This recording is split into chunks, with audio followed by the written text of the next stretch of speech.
Hi guys, it's John here again. It's Wednesday, September 29th, 2021. I happen to have some privacy and quiet, so I'm kind of trying to take advantage of that. And uh, I'm actually kind of hooking off work, so hopefully I don't get in trouble for that. So, anyway, there's another subject that's kind of hot, or I'm getting pinged to discuss. And this is the energy of others. Big, big, big, big topic. Very important topic. And I have a lot of experience in this, as I've said before, done a lot of spiritual work and have been extremely energetically sensitive at times and at various times. Last number of years I've spent a lot of time alone. I had Pluto transiting Pluto squaring my moon, so I've been kind of like a nomad for a number of years. I have an apartment in Ottawa, and I've hardly been there, like literally, for years. It's very strange.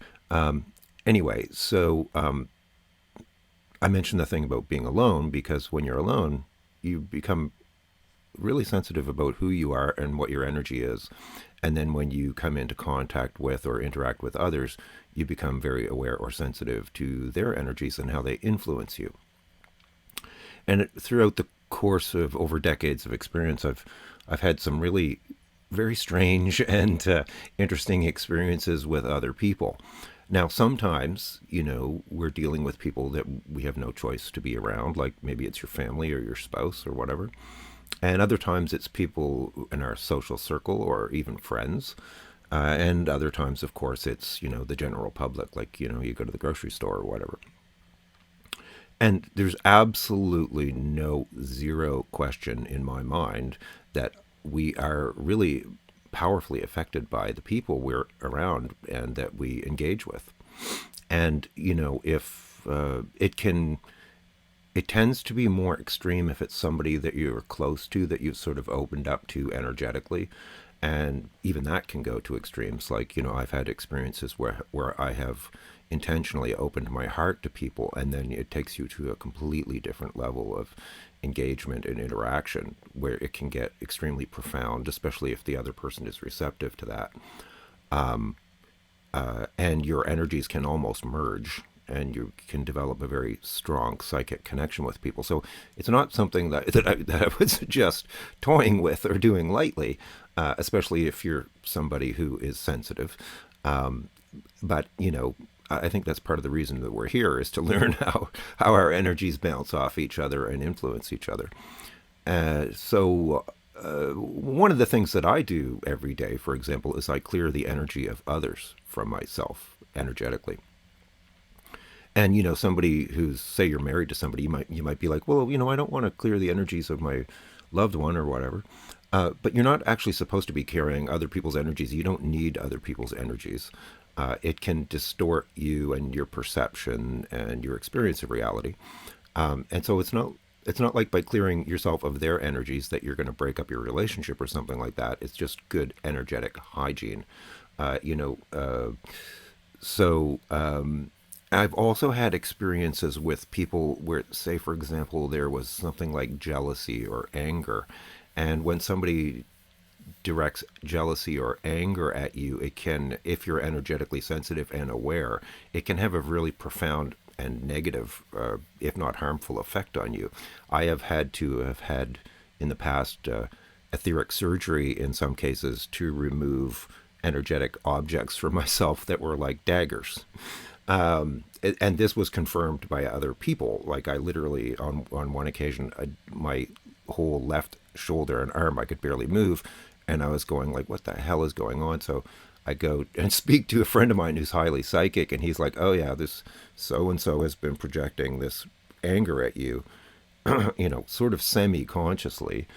There's degrees of culpability because sometimes people do this without really understanding what they're doing. And, so they're naive or ignorant or whatever. And then other times it's people who are more advanced or more aware and they know what they're doing. And that takes it sort of karmically to a different level. But anyway, I had to have those energetic elements removed from my etheric body. And I'm just giving some examples of how we can be influenced. So if I go out in public, I'll come home and I'll clear myself energetically. I have tons of little different rituals and stuff that I've learned over the years that help me to maintain my energetic state of hygiene.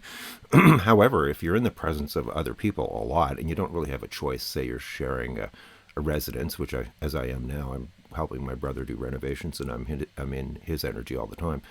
There's it can get exhausting and tiring because you're constantly being influenced by someone else's energy, even if you do shielding and stuff like that. It doesn't seem to, energetic shielding seems to work for a period of time, and then it needs to be renewed or reinforced, and that can get kind of tiring.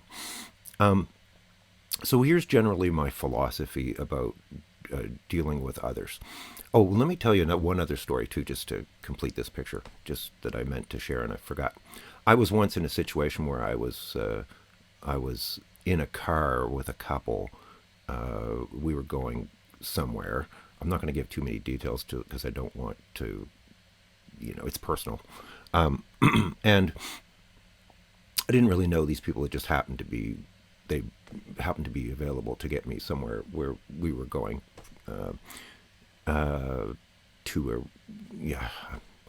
I'll withhold details, but so I get in the car and I'm in the back because it's their car and I'm getting a ride somewhere, and I immediately become aware of how this one of the people is not the driver. Is like sucking my energy, and I'm like, holy crap, this is like really intense. And because there's kind of people out there who are kind of like psychic vampires. They feed on the energy of others, and I'm not even sure they do it intentionally or they're even aware that they're doing it, but it seems to sort of be baked into their nature. And so the whole time I'm just sitting there going, like, feeling my energy being depleted. And so I put up all my defenses, sort of psychically, and it's taking a lot of energy and concentration for me to do this. And it was like I was in the vehicle for a couple hours, and I could not wait to get out of the vehicle. And then I kind of kept my distance from this person. So this was a case where I was in the presence of a psychic vampire. Like I said, I don't know that it's totally conscious on their part. It may not be, but so now, how do you deal with situations like this? Well, ideally what you do is that if you notice that people are negatively influencing your mood, and you have to maintain a level of awareness about your state. Like if you find that your mood, you're in a crappy mood, let's say, stop and reflect on, like, well, because sometimes it's not rational. It's like it's not linked to any thought patterns that you're having, or it might be diet or something that you ate, or it might be the people that you're around. And so just maintaining an awareness of your state of consciousness or vibration is really helpful. And so if you find that there's a recurring pattern where you're in the presence or around certain other people who lower your energy or make you feel drained, because you can't really go to these people and say, hey, can you stop, like, being negative, or stop draining my energy? Right? They're probably going to take offense, and then also it's highly unlikely that they actually have the capability to alter their way of being, like, on the spot. So ideally what you do is that if you're in a situation like that and you're around people who affect you negatively, is to just avoid them. Right? That's the simple, easy way to do it. If it's a situation that you can't avoid and it's a recurring thing, you can do the energetic clearing and energetic protection, and there's tons of techniques for doing this. I mean, I have my own, and maybe someday, if I have lots of privacy, I'll share those. But just be aware that other people are powerful beings, whether they're conscious or not, and sometimes it may be necessary to simply, like, for example, cut certain people out of your life. And I'm not saying to do this lightly, or, it's just that if you notice it repeating, first of all, make sure it's not just your mood or like I said, something you ate, or the fact that you didn't get enough sleep, or that you're pissed off about something or whatever, just because you don't want to blame or project this onto somebody else unless it's verified and repeated. But yeah, there's certain people that just do not serve us, and our energies don't mesh with them or whatever. And so, insofar as it's possible, minimize contact with those people. If it's somebody in your environment that you can't sort of extract yourself from that situation, then you're just going to have to, it might be as simple as dealing with some unresolved emotional stuff between you, or, that's one way of handling it. Say if it's a family member or a spouse or something. And then there's also the energetic clearing and protection techniques, which I've kind of touched upon. But as somebody who is extremely sensitive, all empaths will know exactly what I'm talking about. This is a fact of life. So if you're going through some kind of an awakening, or you're having levels of awareness, self-awareness that you didn't have before, you're going to be dealing with this. Like, there's just no question about it. And like one of, like typically, like some of the more people you're exposed to, kind of like the more of an effect it's probably going to have on you. So if it's like a mall or someplace where you go where there's lots of people, or crowds, like a concert or whatever, like I've never really liked being in those kinds of situations myself. But you're basically going to be being bombarded with all of their energies, like in an intense way. And you can clear and clean them, but like that takes effort. So ideally, in the realm again of energetic hygiene, we keep our environment clear and clean, and that includes the people that we're involved with and that we hang around with. And of course, there's going to be some people that you just can't even talk about this stuff with, and you're just going to have to decide what to do. But people are very powerful energetically. On the other side of the coin, there's people who you might find are uplifting, and assuming that you're not just vampiring their energy, that it's a positive mutual exchange, then those are the people that you probably want to spend more time with. And as you become more sensitive, you're going to become more aware of this stuff. I think that's basically everything I wanted to say.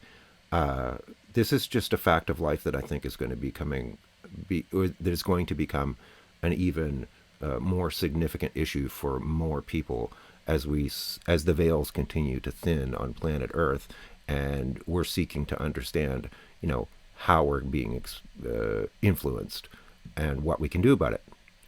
I need to add something that is I take extremely seriously, and that something, as far as I'm concerned, everybody should be aware of, and that is this. My own opinion is a very strong opinion. Never try and influence somebody else's energy without their explicit permission or consent. So don't try and, it's that simple. If you try and influence somebody without their consent, you're breaching their free will, and this is just not ethical, and it may have karmic consequences. So, don't try and change people unless you're really upfront about it with them and they agree. You can send love to somebody, just unconditional love without conditions. But that's not the same thing as trying to modify somebody, based on your own criteria or beliefs. So that's something that should be very strongly emphasized and respected as far as I'm concerned. No matter how well intentioned you believe you are, you do not know what is in the highest good of somebody else. Some people argue that you can actually include that, sort of disclaimer that, if it's in somebody's highest good, blah, blah, blah, blah, right? Do X, or send X to somebody, or modify X in such and such a way. I'm very cautious about that because, how do I know what's in somebody else's highest good? So I think it's just better off, like I said, love, fine. But to deliberately try and alter somebody else's should just be not even considered off the table without their explicit consent. Also, and related, personally, I have been in situations where if I wanted to, I could sort of meditate on or read somebody, but I have never actually done that. Because there was always part of me that felt like it would be an invasion of their privacy, and so yes, I will get impressions just naturally, intuitively, but I've never actually made a conscious effort to go into somebody else's energy, and probably wouldn't. I don't actually. I wouldn't unless they asked me to or gave me permission to. So that's my own personal view. When time permits, I'll do some videos describing some of the techniques and or rituals that I use for energetic hygiene and protection and so forth. Uh, so stay tuned for that. Special thanks to Irish Granny Tarot for giving me a shout out in her latest video this morning. She does these wonderfully detailed and very thorough and articulate analysis of current events and politics that many of us would find interesting. And if you're not a subscriber of hers, I would highly recommend it, especially if you're like me and you like to do deep dives into things. So I'll put a link to her channel in the description, and I really appreciate it. So thanks, Irish Granny Tarot. Thanks again for liking, sharing, subscribing, and commenting. Appreciate your help, and have a great day. Bye.